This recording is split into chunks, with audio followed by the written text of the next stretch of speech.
On va parler du lancement du mandat 2023 de la Jeune Chambre internationale du Togo avec nos chers invités en studio. Ce jour, Isabelle Afi Aoukou, elle est la présidente nationale de la Jeune Chambre internationale du Togo. Djibril Orosama est également là, lui il est le vice-président exécutif. Et puis Roger Kolomega, secrétaire général. On aura après Yali Davui, elle est la directrice du comité d'organisation de la réseau, c'est-à-dire la rentrée solennelle. On les salue, chers invités, bonjour. On commence par la présidente. Vous allez bien, Madame Isabelle Afi Aoukou? Bonjour Monsieur Michel, vous allez bien? Très bien, c'est un plaisir de vous avoir sur ce plateau. Plaisir partagé. Bonjour Djibril Orosama, tout va bien? Bonjour Michel, je vais bien. Et toi-même? Je vais bien aussi. Très content de te retrouver. Ah oui, je suis très content également. Bonjour Roger, ça va? Bonjour Michel, en pleine forme. Heureux de te retrouver encore une fois ici. Merci d'avoir répondu à l'invitation de New World TV. On commence par vous. Madame la Présidente, c'est quoi la Jeune Chambre internationale du Togo? Merci beaucoup Monsieur Michel. Et d'entrée, je m'en vais remercier New World, ou tout le plateau de la télé New World, pour l'opportunité qui nous est offerte pour partager un peu ce que nous sommes, ce que nous faisons et ce que nous avons eu à faire.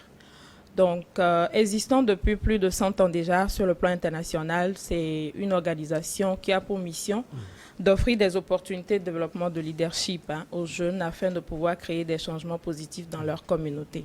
Donc, au Togo, nous existons depuis 35 ans déjà. Et pendant ces 35 ans, l'organisation a permis aux membres individuels, aux jeunes, d'avoir un espace d'apprentissage, d'avoir une opportunité de renforcer son leadership à travers des formations sur le self-esteem, d'avoir également des formations sur l'entrepreneuriat, parce que nous ne sommes pas tous appelés à décrocher des opportunités d'emploi. Donc, à un moment donné, il faut peut-être mettre en valeur ses compétences et, comme on le dit en griffe, monétiser ou monnayer ce qu'on sait faire. Donc, la Jeune Chambre donne ces opportunités-là aux jeunes, de savoir déjà les b.a.-ba de la création d'une entreprise, la gestion d'une entreprise et les procédures, même de mise en place ou les procédures administratives qu'il faut connaître avant de mettre en place une entreprise. Donc, ceci nous permet à un moment donné de s'ouvrir à la communauté, d'identifier un certain nombre de solutions en activité communautaire. Donc, s'il faut résumer, nous sommes dans le leadership, nous sommes dans l'engagement citoyen, nous sommes dans l'entrepreneuriat, que ce soit féminin ou pas, et nous sommes dans la communauté. Alors, qui peut faire partie de la Jeune Chambre internationale du Togo? Merci pour la précision sur la question. C'est vrai, nous sommes jeunes. Comme le disent certaines années, la jeunesse est un état d'esprit, mais à la Jeune Chambre, nous avons une cible particulière qui est entre 18 et 40 ans. Donc, vous convenez avec nous qu'à partir de 18 ans, vous obtenez un certain nombre de compétences et jusqu'à 40 ans, le moment est venu maintenant de partager ce que vous savez faire au sein de votre communauté. Alors, vous l'aviez dit tout à l'heure, vous apportez beaucoup de choses à la communauté. Quoi précisément, madame? Bien, en termes d'exemple, comme je suis femme, je vais commencer peut-être par les actions de leadership féminin. Vous savez que pendant longtemps, la femme a eu des difficultés à avoir confiance en elle, par exemple. Et donc, pour nos jeunes sœurs, nous avons initié ce que nous appelons les masterclass, qui nous permettent d'identifier, par exemple, les jeunes filles de 18 à 40 ans, à qui nous donnons des formations sur la confiance en soi, par exemple, la gestion des projets, tout ce qui rentre dans le développement personnel. Donc, ça se fait de façon soit mensuelle, soit trimestrielle, selon la capacité et les moyens de l'organisation. Je peux, par exemple, prendre les cas de projets sur la santé. Aujourd'hui, nous faisons face à un certain nombre de maladies, notamment les maladies non transmissibles. C'est, par exemple, les maladies cardiovasculaires, le cancer, le diabète. Nous ne sommes pas médecins, mais nous contribuons quand même à sensibiliser nos parents, nos aînés sur ce qu'il faut faire pour éviter ces maladies-là. Donc, pour exemple donné, voilà, sur les deux aspects, que ce soit sur le genre, en lien avec les ODD d'égalité de sexe, par exemple, et en lien avec ODD 3, si je ne me trompe pas, sur la santé. Voilà les deux exemples que je peux donner. Avant de vous retrouver, Madame la Présidente, on va s'intéresser au secrétaire général. Quels sont les champs d'action de la Jeune Chambre internationale du Togo? Roger Kolomega. Merci beaucoup, Michel. Alors, la Jeune Chambre, comme toute institution, a des domaines d'intervention bien définis. au niveau international, au niveau national ainsi qu'au niveau local. Nos actions sont guidées ou rentrent principalement dans 4 domaines. Je veux parler du domaine individuel, du domaine communautaire, du domaine affaires et de l'internationalisme.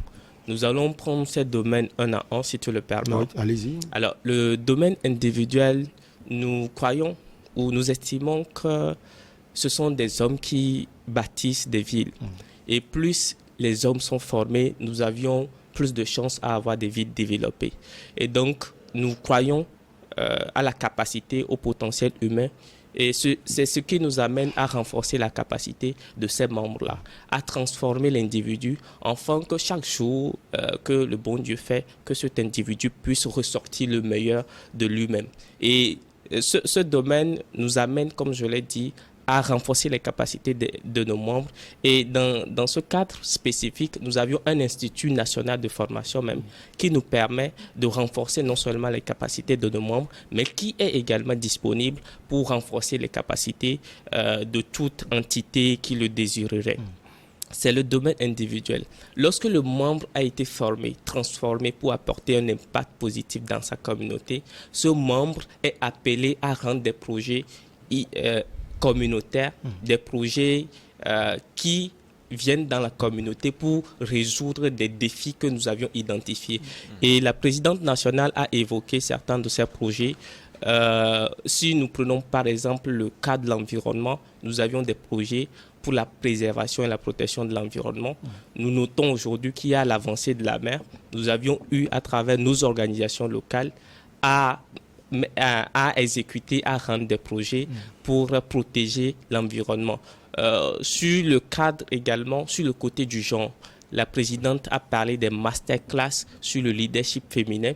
Nous avions également le projet Femmes Leaders que nous rendons, qui permet aux jeunes filles étudiantes de joindre les deux bouts. Nous voulions parler de leur autonomisation afin de pouvoir continuer les études.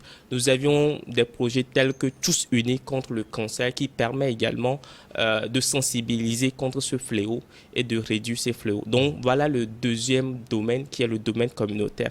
À la suite, le domaine affaires. Nous savons que nous sommes tous jeunes et aujourd'hui, nous encourageons les jeunes à prendre des initiatives, à créer des entreprises. Et donc, la Jeune Chambre constitue ce cadre idéal pour chaque jeune de pouvoir développer des réseaux d'affaires, de pouvoir apporter une valeur ajoutée dans la communauté et cette valeur ajoutée qui peut lui permettre en retour également de s'asseoir socialement et économiquement.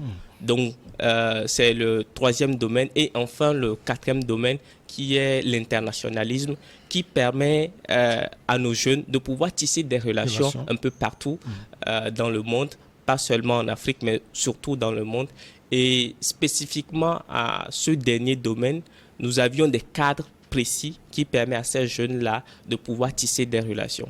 Pour les universitaires, par exemple, nous avions la RIO, qui est la rencontre interorganisation, qui permettent, cette conférence-là permet aux jeunes des organisations universitaires de se rencontrer une fois dans l'année, de pouvoir partager les bonnes pratiques et de pouvoir tisser des relations pour l'avenir. Nous avions également la conférence Afrique et Moyen-Orient qui permet aux membres de nos organisations de se rencontrer chaque année, de pouvoir partager les bonnes pratiques et les opportunités d'affaires. Donc voilà de manière pratique et très simple les 4 domaines d'opportunités que nous avions et chaque jeune qui vient à la DCI peut identifier ou peut être intéressé par l'un des domaines et venir également apporter sa contribution à notre cité. Alors quand on voit les 4 domaines, on est déjà intéressé par ce que vous faites.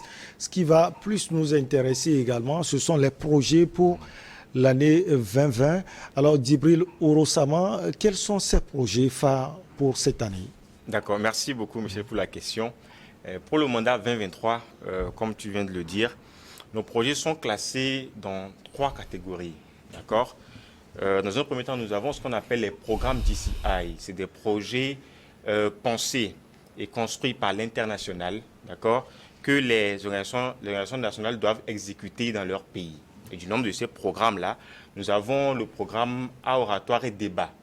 Et des occasions offertes à la jeunesse de pouvoir améliorer leur éloquence, d'accord, de pouvoir passer des messages en lien avec la cohésion sociale, en lien avec l'entrepreneuriat, en lien avec l'engagement citoyen. Et donc, c'est des thèmes que nous développons et nous permettons aux jeunes de pouvoir débattre, de pouvoir tenir des discours, d'accord, au cours de ces événements-là sur ces différents thèmes. Nous avons également le programme que nous appelons le CYE. C'est le Creative Young Entrepreneur. Bon, c'est en anglais, permettez l'accent.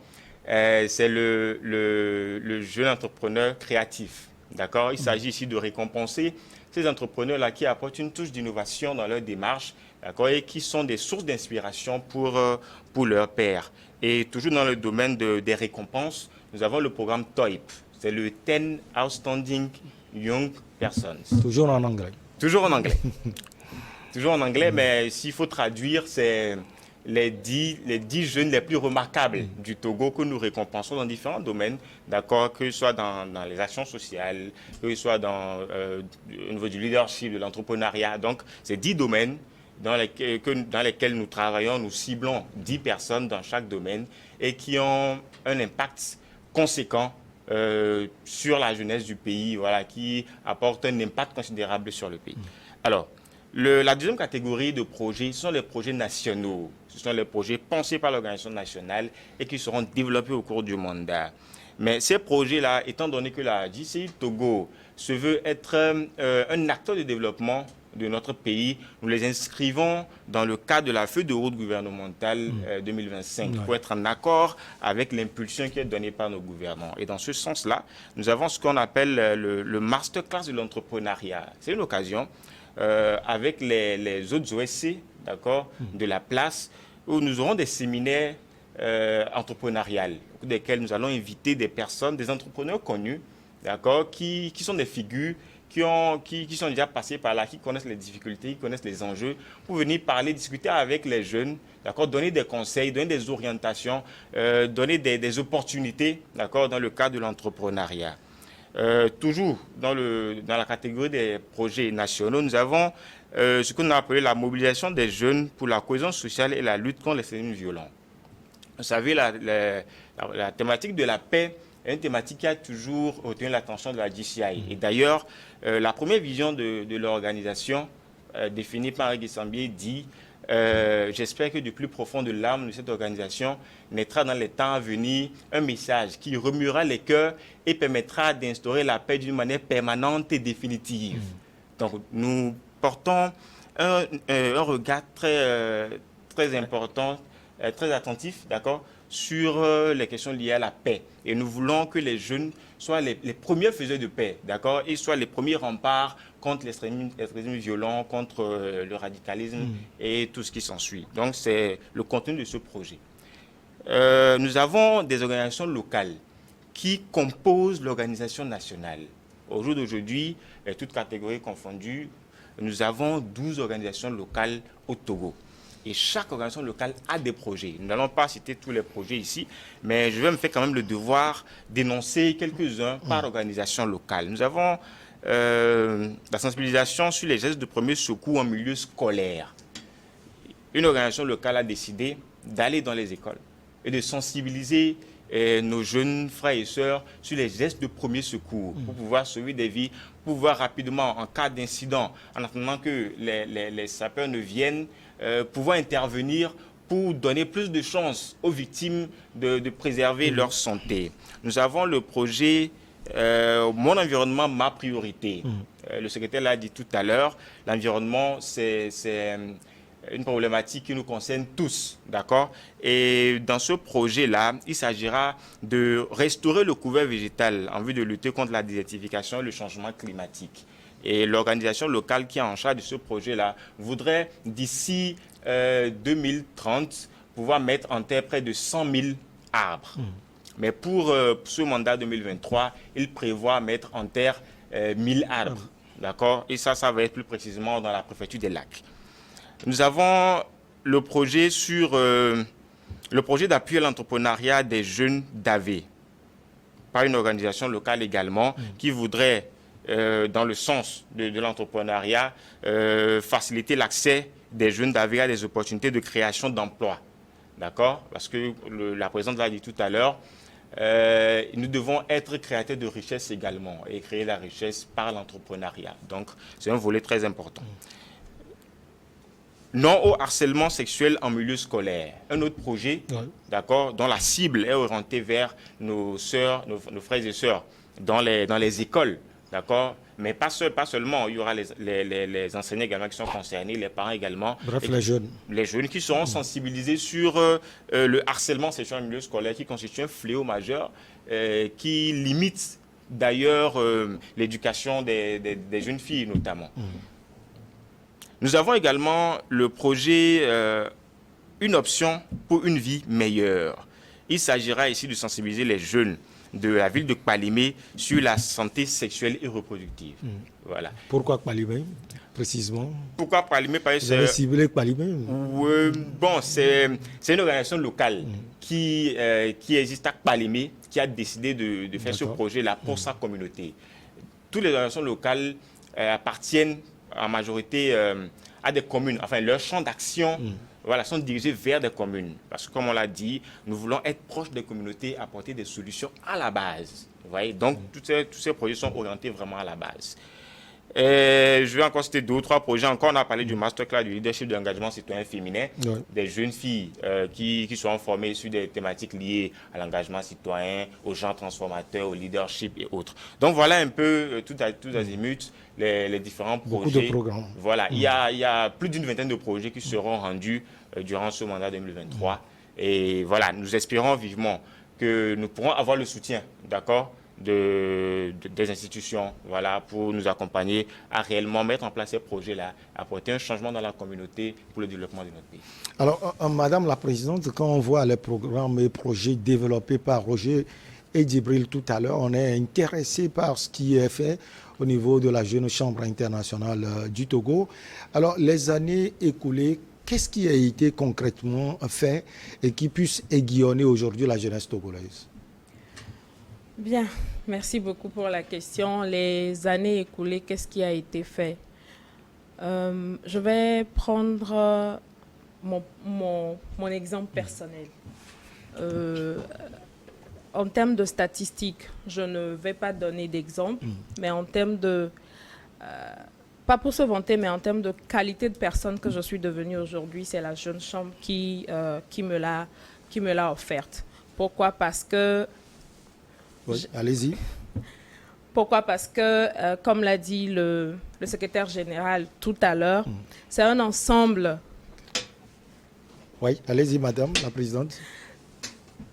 Je disais tantôt que pourquoi? Parce que c'est un ensemble de formations, enfin de modules de formation qu'on nous offre, notamment sur l'oratoire, notamment sur les débats qui nous permettent aujourd'hui de pouvoir se maintenir sur ce plateau. Parce qu'il y a 5 ans, je ne pouvais pas me permettre, je ne pouvais même pas tenir le micro, que ce soit à la radio ou devant un public de 5 ou 6 personnes. Donc aujourd'hui, c'est un avantage. C'est un avantage pour moi aujourd'hui d'être sur ce plateau et de m'exprimer au nom de la jeunesse togolaise et surtout en tant que femme, ce qui n'est vraiment pas évident pour les communautés africaines. En termes également de résultats que nous avons eus, vous savez, aujourd'hui, nous avons un certain nombre de membres qui, après tout ce qu'ils ont appris dans la communauté, contribuent à apporter des solutions. Je prends par exemple l'exemple du cabinet Update Concept à travers notre aîné qui s'appelle Vincent Kavégué, qui aujourd'hui a mis en place une académie de leadership pour les jeunes. Tout ceci, c'est grâce à la Jeune Chambre. Pourquoi? Parce que nous apprenons, c'est pour ça que nous sommes là. C'est un cadre d'apprentissage qui nous permet maintenant d'aller partager ce que nous faisons au sein de la communauté. Je vais peut-être laisser le SGN revenir sur un certain nombre d'acquis. Oui, le SGN voulait compléter avant qu'on ne retrouve la directrice du comité d'organisation de la réseau, la rentrée solennelle, qui est Yali Daoui. Merci beaucoup. Je pense que la présidente nationale a quand même eu l'opportunité de dire l'essentiel. Et comme une organisation de leadership, nos produits finis, lorsqu'on prend des entreprises comme Natouté, comme d'autres, ils ont des thés à la fin. Nous, nos produits finis, la présidente a parlé d'elle-même. Mais après 35 ans d'existence, aujourd'hui, la GCI Togo peut se réjouir d'avoir quand même fourni à la cité togolaise des hommes et des femmes de qualité qui, au niveau des affaires, au niveau du développement à la base, au niveau de l'émulation, des renforcements des capacités des jeunes, qui apportent surtout pour la jeunesse. Donc, je peux dire que, pour ne pas faire de jaloux, je ne vais pas me lancer dans cette tentative de citer nommément des gens, mais je peux vous rassurer qu'après 35 ans d'existence, notre organisation a su fournir des hommes et des femmes de qualité qui travaillent toujours pour le développement de notre pays. Du côté des affaires également, nous avions des entrepreneurs, surtout jeunes, qui créent des emplois pour d'autres jeunes. Nous avions surtout parlé des projets communautaires qui ont pour finalité de créer des changements positifs dans notre communauté. Nous ne pourrons pas ici dire le nombre de personnes à qui nous avions fait des dépistages de sang, de cancer de sein, et par ce dépistage, ils ont la chance de continuer à vivre. Nous n'allons pas également revenir sur le nombre d'étudiantes qui ont été formées et qui aujourd'hui, grâce à ces formations, à ces renforcements de capacité, arrivent à joindre les études avec des activités génératrices de revenus. Et donc, 35 ans d'existence, ce sont de grandes choses qui ont été faites et qui vont être faits encore. Et donc, c'est aussi l'occasion de lancer l'appel à toute la jeunesse togolaise de rejoindre ce cadre formidable qui permet l'éclosion des talents, qui permet à des jeunes d'abord de se préparer à affronter la vie professionnelle. Et comme on le dit, la DCI, c'est une école de vie qui vous permet de vous préparer pour affronter la vie réelle. Alors, comme promis, en quelques secondes avant Oui, je voulais également faire connaître à la nation que la Jeune Chambre nous permet, comme l'a dit le SGN, d'éclore, de ressortir nos talents et d'éclore le leadership qu'il y a en nous. Je le dis, pourquoi? Parce que, vous savez, dans le processus même d'identification des membres de l'organisation, c'est un tri que nous faisons. Vous venez tous ensemble, mais c'est au bout de 3 mois que nous étudions de façon, avec un certain nombre de critères donnés, votre élan et votre motivation pour adhérer à l'organisation. Et pour prendre les rênes de l'organisation, les membres du bureau qui sont élus participent à un processus d'entretien. Et ceci nous forme, ce qui fait qu'aujourd'hui, la majeure partie des membres Jeune Chambre à un entretien d'embauche n'ont pas froid aux yeux, parce que vous êtes déjà passé par là, parce qu'on vous a entretenu pendant un certain nombre de moments, parce qu'à chaque poste de l'organisation, vous participez à un entretien. Ça vous permet de savoir ce qu'il faut dire quand on vous pose la question, par exemple, à un entretien d'embauche, c'est quoi votre motivation? Tu l'as tellement entendu dans l'organisation que tu as même te donner. C'est quoi ta valeur ajoutée? Ce sont des questions comme ça qui sont posées et qui nous font perdre des opportunités d'emploi parfois quand nous y arrivons. Donc des formations sur, par exemple, comment écrire son curriculum vitae pour accrocher l'employeur. Voilà un peu ce que nous avons. On sent cela dans vos développements à tous les niveaux. Comme promis, on a Madame Yali Daoui, elle est la directrice du comité d'organisation de la réseau. Réseau, c'est rentrée solennelle. On va vous poser la question, qu'est-ce que la réseau? Mais bien avant, bonjour madame, vous allez bien? Oui, bonjour Michel, en pleine forme. En pleine forme, Dieu est grand. Alors, qu'est-ce que la réseau? Dieu est grand vraiment. Oui. Merci Michel pour l'opportunité, merci New World TV pour l'opportunité.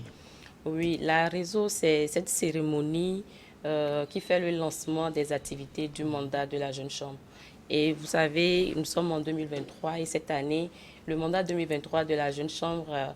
le thème du mandat, je dirais, c'est Lead and Grow Together.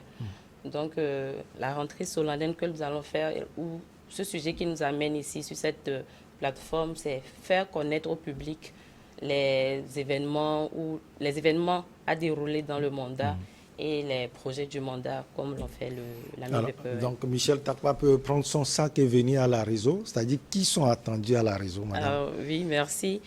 Et tout le monde est attendu à la réseau. Les membres Jeune Chambre, les membres de la DCI Togo, les médias. Nous attendons également les partenaires techniques et financiers. Et nous attendons tout le monde qui va nous écouter quand cette diffusion va se faire et qui est intéressé. Nous attendons tout ce monde-là sur la réseau. La réseau, il y a sûrement des conditions de participation de la réseau. Si vous m'invitez, il faut que je me prépare à cela. Quelles sont ces conditions? Bien, je vais peut-être... Oui. Allez-y, Madame la y Présidente. aller. Oui, les conditions, il n'y a aucune condition.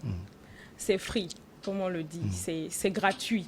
Toute personne qui veut connaître ce que c'est que la DCI Togo peut venir à la réseau.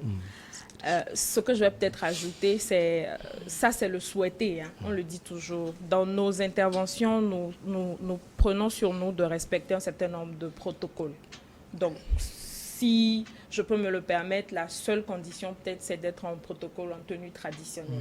Parce qu'il y a le protocole vestimentaire, il y a la logistique, un peu de tout. Mais cette fois-ci, nous souhaitons que toute personne qui viendrait à cette réseau soit en tenue africaine. Nous voulons valoriser tout ce que nous avons en Afrique. Donc, en boubou, en bazin, tout ce que vous voulez, c'est tout ce que nous demandons de la communauté pour participer à cela. Mais cela n'exclut pas le fait que vous ne soyez pas présent. C'est pour ça que j'ai dit au départ que c'est ce qui est souhaité. Oui. Mais vous venez, vous rentrez tranquillement, vous vous installez et vous pouvez suivre tout ce que nous faisons. Alors, Madame Yali, c'est où précisément? Oui, la cérémonie va se dérouler dans le quartier Avenou, dans le centre d'accueil Vallée de Grâce. C'est ici au quartier Avenou et c'est à Lomé, bien sûr. C'est à Lomé. Oui. Ouais, encore des précisions, Monsieur le secrétaire général, sur la réseau? Non, comme la présidente et la directrice l'ont dit, si vous voulez connaître la DCI, c'est l'opportunité de nous rejoindre le samedi et de connaître, découvrir les membres de la DCI, de savoir ce que nous faisons. Et nous serons très heureux de vous accueillir au sein de notre organisation. Et comme Djibril l'a dit, l'objectif c'est de former des citoyens qui peuvent instaurer de manière permanente et définitive la paix dans notre communauté. Alors, on a encore 2 minutes, on va faire un tour de table pour les derniers mots. On commence par vous, le secrétaire général. Vous avez sans doute un dernier mot à glisser. Effectivement, je voudrais encore une fois te dire merci pour cette opportunité que tu nous offres, Michel. C'est un plaisir. Je voudrais également lancer un appel à mes frères et sœurs jeunes du Togo. Aujourd'hui, après les études, nous devons confronter le monde professionnel.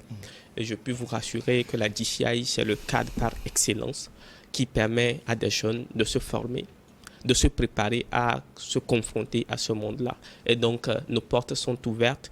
Je vais nous inviter à nous suivre sur nos réseaux sociaux, sur Facebook, sur Twitter et sur LinkedIn pour ne rater aucune de nos actualités. Votre dernier mot, Madame Yali Darwin, sur la réseau, non seulement sur la réseau, mais également peut-être sur la jeune chambre dans son ensemble. Oui, merci Michel. Sur la réseau, je dirais, cette année, il y a une particularité sur la cérémonie. C'est l'installation sur le lieu d'un livre d'or. Pourquoi ce livre d'or? Il s'agit de recueillir tout ce que les amis ont eu à partager sur la cérémonie. Et à côté, il y a une caisse. Nous invitons tous les participants à se préparer à déposer quelques billets dans cette caisse. Et important. À quoi va servir ces billets? C'est de les regrouper, voir combien on a regroupé justement, et de financer un des projets du mandat. Tous ces projets dont l'ami VPN a parlé tout à l'heure, c'est tellement intéressant. Il nous faut toucher les communautés, nous avons besoin des moyens. Et ça commence par nous-mêmes. Donc, le jour J, on va faire un tirage au sort d'un des projets du mandat. Et c'est ce que nous allons recueillir qui va financer ce projet. Donc, l'invitation est lancée à tout le monde. C'est ce 21 janvier et la cérémonie commence à 9h. Comme nous l'avons dit, c'est dans la salle Vallée de Grâce, ici au quartier Avenou. Et nous prions tous les invités, tous les amis d'être vraiment à l'heure. Alors, Madame la Présidente, un dernier mot à glisser à nos chers amis qui sont branchés sur New World Info. Merci beaucoup. Mon premier mot, c'est des mots, ça va à l'endroit de New World, qui nous a permis de pouvoir nous exprimer et de contribuer à assurer notre visibilité. La deuxième intervention va à l'endroit de tous les partenaires, parce que nous avons partagé ici une liste de projets. D'aucuns se demanderont, mais où est-ce qu'ils trouvent ces moyens? Les moyens, c'est vous, les partenaires. Le membre individuel est le premier partenaire de l'organisation parce qu'il s'y met, c'est des bénévoles, mais nous avons vraiment besoin de toute entreprise, toute institution qui se retrouve dans les propositions de solutions que nous avons pour pouvoir donner le meilleur de nous-mêmes en tant que jeunes et faire et contribuer à l'épanouissement de la jeunesse. Et pour finir, je dirais, si vous sentez à un moment donné que vous voulez un changement, comprenez que c'est le moment d'être le changement que vous voulez et venez à la réseau pour savoir comment être le changement qu'on veut dans sa communauté. Merci. Merci à vous. Aussi, on vous souhaite le meilleur. Infini merci à vous, Isabelle Afi Aoukou. Vous êtes la présidente nationale de la Jeune Chambre internationale du Togo. On dit également merci à Roger Cloméga. Il est le secrétaire général. Merci à vous, Yali Dawin, directrice du comité d'organisation de la réseau qui est à la rentrée solennelle. Merci également à notre ami Djibril Ourosama, vice-président exécutif de la Jeune Chambre internationale du Togo. Succès à vous. On va marquer la pause pour le journal et derrière on reçoit nos invités pour votre émission politique Regard croisé.